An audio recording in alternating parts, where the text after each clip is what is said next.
나라가 강성하며 복을 받을 때가 있기도 하고 또 나라가 어떤 때는 약해지고 어려운 때도 있습니다. 근데 이것은 개인에게도 마찬가지고 가정과 교회에게도 마찬가지입니다.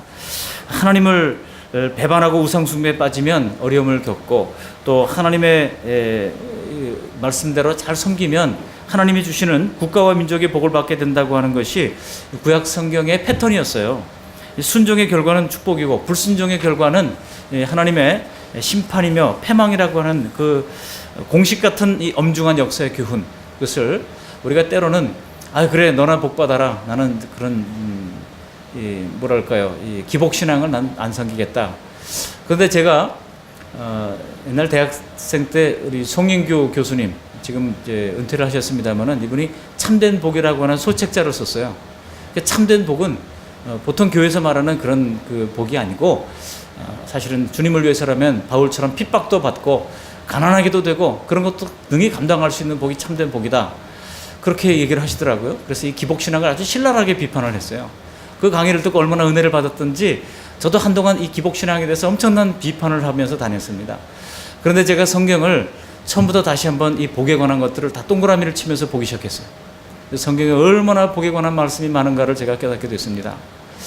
대학생들 이제 기복신앙 그 비판하면 아이들이 좋아하더라고요. 아이들이 좋아하고 맞아 하면서 근데 그렇게 귀에 좋은 소리를 많이 해대다가 성경을 다시 한번 보니까 성경은 복에 관한 책으로 가득 차 있다고 하는 사실을 깨닫게 됐습니다. 그래서 그 뒤로부터는요, 누가 기복신앙이라고 뭐라 그러면은 그래 당신은 그냥 이제 복 받지 말고 나는 복을 받아야 되겠다 하고 그다음부터는 열심히 복에 대해서 선포하기도 했어요. 그래서 성경을 읽으면서 한 번은 처음부터 끝까지 창세기부터 요한계시록 끝까지 복에 관한 자만 나오면 전부 다 빨간색으로 동그라미를 치기 시작했어요. 그러다 보니까 복복자가 아닌데도 막 동그라미를 친 게 들어있어요. 의복을 갈아입으려니요 할 때 동그라미 치고 복수하지 말라 할 때 막 동그라미 치고 막 그랬었는데 그러다가 틀리기도 했습니다만 성경은 이렇게 복에 관한 책들이 글들이 많다고 하는 사실을 우리는 우선 전제를 하고 오늘 말씀을 나누려고 합니다. 여러분, 요즘 우리나라가 통계적으로 어렵다는 이야기를 많이 합니다만 자꾸 이럴 때 현상적인 문제에만 매달려서 씨름하기보다는 하나님 앞에 이 문제를 해결하도록 노력해야 할 것입니다. 하나님, 우리나라가 이 민족이 뭔가 하나님 앞에 바르지 못한 것은 무엇입니까? 라고 하면서 하나님 앞에 바르지 못한 것은 마치 느헤미야가 그랬던 것처럼 백성들의 죄를 자기가 지은 죄처럼 하나님 앞에 고백하고 옷을 찢고 마음을 찢고 엎드렸을 때 하나님이 그를 들으시고 그 민족의 축복으로 전환시키는 놀라운 역사가 일어나지 않았습니까? 오늘 본문의 배경에 여호사밧 왕이 등장합니다. 여러분, 여호사밧 왕은요, 이스라엘이 남북으로 나뉘어져서 남유다의 왕이었어요. 남유다의 왕이었는데 남유다의 네 번째 왕이 바로 여호사밧 왕입니다. 35살 때 왕이 됐습니다. 그리고 25년간 통치를 했던 인물입니다. 남쪽 유다의 왕들이 총 20명이 있었는데요. 남쪽 유다의 왕들은 보면은 주로 오랫동안 한 다윗 왕조를 이제 이어가게 되죠. 유다 지파 다윗의 왕조를 계속 이어가게 되고, 북왕조 같은 경우는, 북이스라엘 같은 경우는 여러 번 사람들이 바뀝니다. 그러면서 뭐 1년 한 사람, 6개월 한 사람, 불과 3일 만에 뺏기 못한 사람, 이런 왕들이 단명합니다. 또 신하들이 또 반란을 일으켜가지고 쿠데타를 일으켜서 정권을 장악하면 또 왕족들은 다 죽이지 않습니까? 그러니까 계속해서 이 북이스라엘은 이렇게 하나님께 불순종하고 우상을 섬기다가 결국 나라가 계속해서 어려워지는 것을 볼 수가 있습니다. 근데 남쪽에서도 마찬가지로 하나님을 배반하고 우상을 섬긴 사람도 많았지만은 특별히 그 중에 남왕국의 3대 선왕이라고 할 수 있는 왕들이 납니다.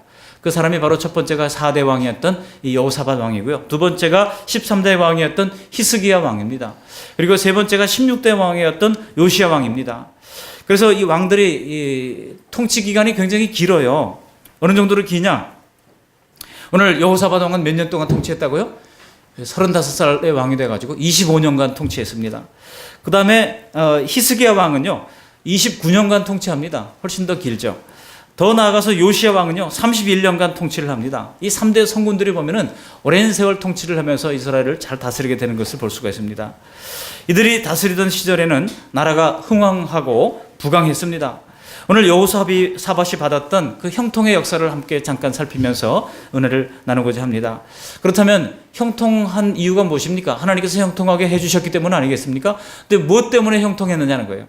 하나님께서 뭐 때문에 형통하게 해주셨는가를 잠깐 살펴보고자 합니다. 먼저 처음에 이 여호사밧이 형통한 이유가 있습니다. 그것은 다윗의 처음 길로 행했다는 것입니다. 우리 역대하 17장 오늘 본문 3절 말씀을 함께 읽어보시겠습니다. 17장 3절. 여호와께서 여호사밧과 함께 하셨으니 이는 그가 그의 조상 다윗의 처음 길로 행하여 바알들에게 구하지 아니하고. 다윗도 훌륭한 왕이지만은 다윗이 실수한 일이 하나 있었잖아요.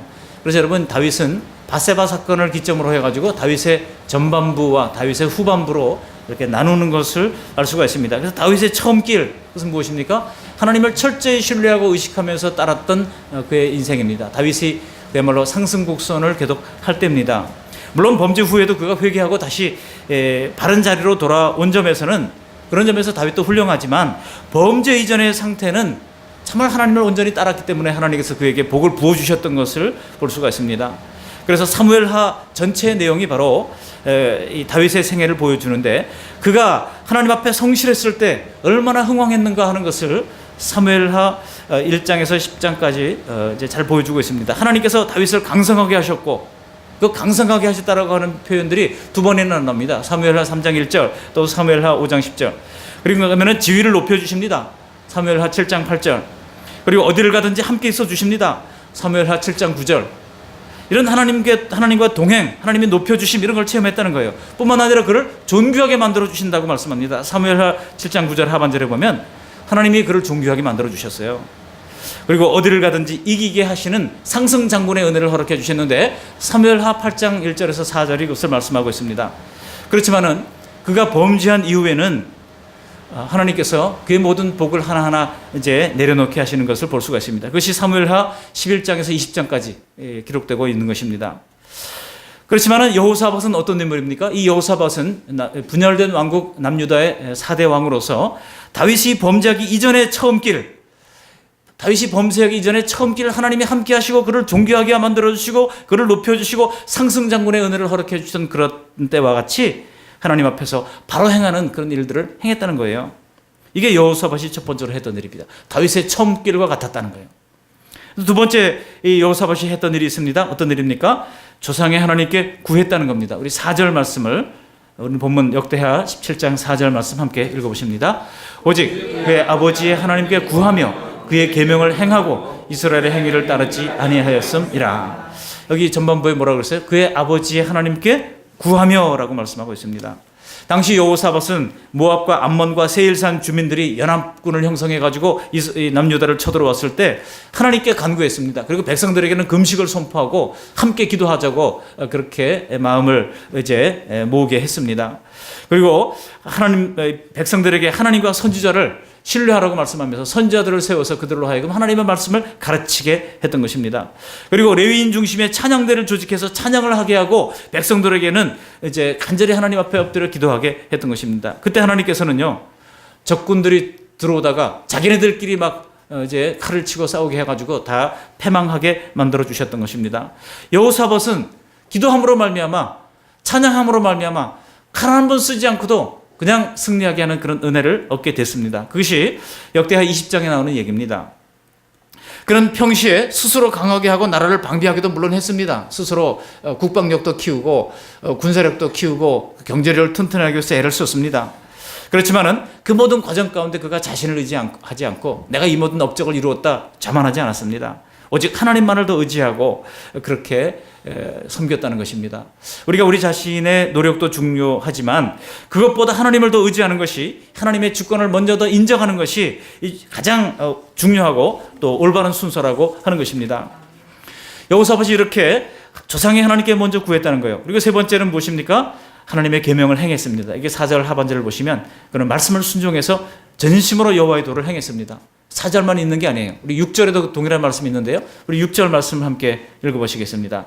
그가 전심으로 여호와의 길을 걸어 산당들과 아세라 목상들도 유다에서 제거하였더라.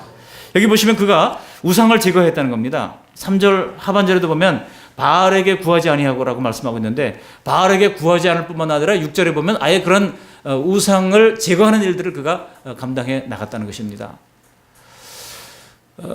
우리가 과거에 유교에 물들어서 그렇게 어떻게든 조상신에게 제사를 지내서 귀신이 되지 않도록, 그죠? 조상신에게 제사를 열심히 드리면 조상신이 되지만은 제사를 안 드리면 귀신이 되어서 구천을 떠돌면서 후손들을 괴롭힌다고 하는 그런 잘못된 교령 때문에 사람들이 그냥 죽으나 사나 가난해도 이제 빚을 내서라도 제사상을 휘어지게 차리고 그렇게 했잖아요. 근데 그거 보니까 너무나 이게 안타까운 겁니다. 그래서 정말 믿음 있는 몇몇 사람들이 옛날에 박정희 대통령한테 이러다가 나라 망하겠습니다. 그래서 소위 가정의례 준칙이라고 하는 것을 만들어서 저는 분명히 그때 가정의례 준칙을 만들게 했던 거기에 하나님의 역사가 있었다고 믿습니다. 그래서 믿는 사람이든 믿지 않는 사람이든 그 폐해를 아는 사람들이 점차 제사를 줄이게 만들고 오늘날 요즘은 안 믿는 사람들도요. 요즘 제사 지내는 사람이 어디 있어? 그렇게 얘기를 한대요. 그래서 정말 이제는 새로운 시대로 넘어가게 되는데 제사를 안 지낸다 뿐이지 거기서 신앙을 안 가지면 뭐 달라질 것이 하나도 없는 겁니다. 그 위에 여호와 신앙, 하나님 신앙으로 굳게 세워질 수 있도록 우리가 이제 우리 사회 속에서, 직장 속에서, 가정 속에서 우리가 노력할 필요가 있는 것입니다. 이렇게 하나님의 계명을 준행할 뿐만 아니라 우상을 제거했다는 겁니다. 마지막 다섯 번째로 그는 이스라엘의 죄악된 행위를 따르지 않았다는 겁니다. 이 4절 말씀 다시 한번 보십니다. 4절 하반절에 뭐라고 그랬는지 유의하면서 보시기를 바랍니다. 4절 읽습니다. 오직 그의 아버지 하나님께 구하며 그의 계명을 행하고 이스라엘의 행위를 따르지 아니하였습니다. 이스라엘의 행위가 뭘까요? 남북 왕조가 나눠졌을 때 이스라엘은 백성들이 자꾸 3대 절기 때마다 자꾸 예루살렘으로 가고자 하는 겁니다. 남유다의 수도인 예루살렘으로 자꾸 내려가려고 그러니까 이러다가 나라 망할 것 같으니까 여로보암이 어떻게 했습니까? 그거 안 가도 된다. 여기도 제단이 있다 하면서 베델에다가 금송아지를 만들고 그렇게 길갈에다가도 만들고 하면서 사람들이 예루살렘으로 내려가는 길을 차단했습니다. 그러면서 우상숭배의 길로 돌아서게 된 거예요. 그렇게 우상숭배의 길로 들어서게 되니까 결국 북이스라엘은 칼이 칼을 만들고 사람들이 이제 반란을 일으키고 전쟁을 하게 되고 왕조가 이제 두동강이 나고 어려움을 계속해서 겪게 됐던 것입니다. 바로 우상숭배했던 길로 따르지 않았다는 겁니다. 이스라엘의 죄악된 길을 따르지 않았다는 것입니다. 그래서 북이스라엘은 19왕이 다스리는 동안에 모두 하나님을 거역하는 일만 계속하다가 결국은 주전 722년에 아수르에 의해서 완전히 멸망당하고 말았죠. 그러나 여호사밧은 북쪽 이스라엘 사람들과 같이 죄악된 행위를 하지 않았다는 겁니다.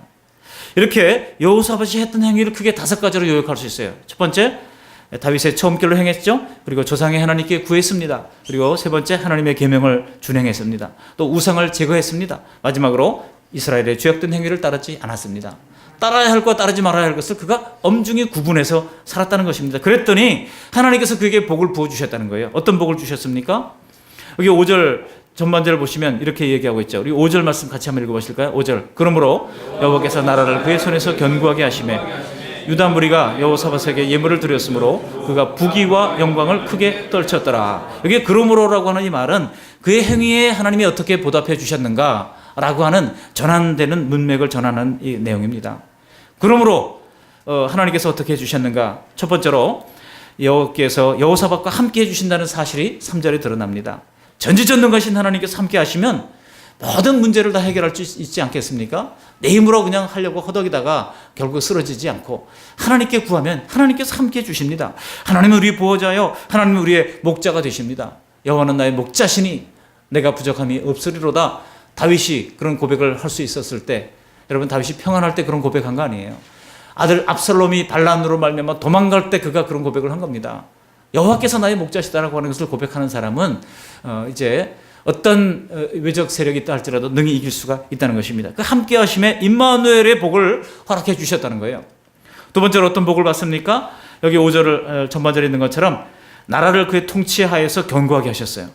여기 5절 말씀 같이 한번 읽어보십니다. 5절. 그러므로 여호와께서 나라를 그의 손에서 견고하게 하심에 유다 무리가 여호사밧에게 예물을 드렸으므로 그가 부귀와 영광을 크게 떨쳤더라. 지금 사방의 열방들이 이거 유다가 이거 건드리면 안 되겠구나. 하나님이 뒤에서 손봐주시는 나라구나 하고 유다 나라를 두려워하게 됐다는 겁니다. 그래서 감히 여호사밧과 싸우려고 하는 자가 없었다는 거예요. 여러분 우리나라가 좀 그렇게 돼야 되지 않겠습니까? 우리나라를 만만하게 보는 나라들이 주변에 많잖아요. 그러나 여러분 하나님께서 대한민국 건드리면 안 되겠구나. 하나님이 돌봐주신다. 이런 나라가 될 수 있도록 우리가 해야 되지 않겠습니까?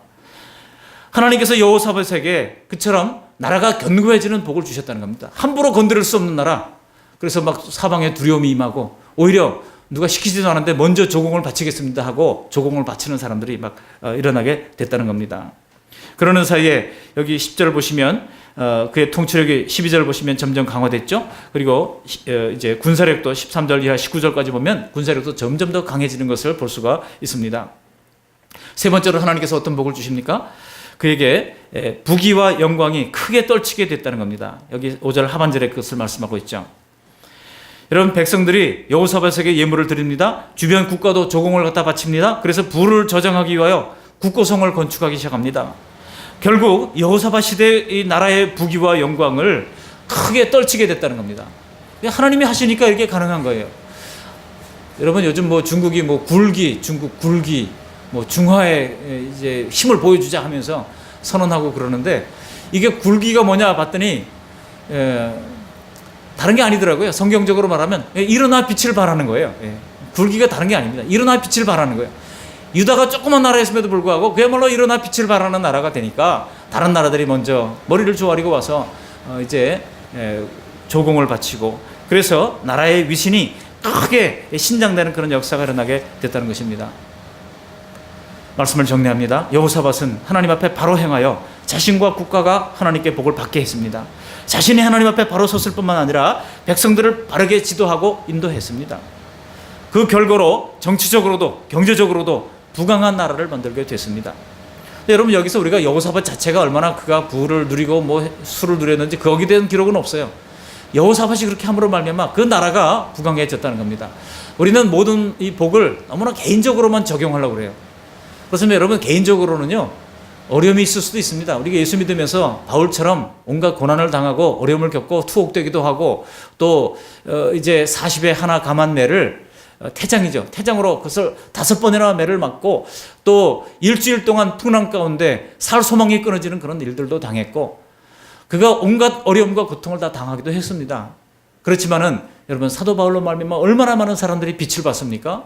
사도 바울로 말미암아 유럽이 복음을 받아들이게 됐고, 또 그런 말미암아 수많은 교회들이 초대교회에 일어나게 됐고, 그러니 여러분, 사도 바울은요 육신적으로는 엄청난 고난을 받았지만 그는 하나님께서 인정을 해주시는 놀라운 복을 받은 사람이라고 생각할 수가 있는 것입니다.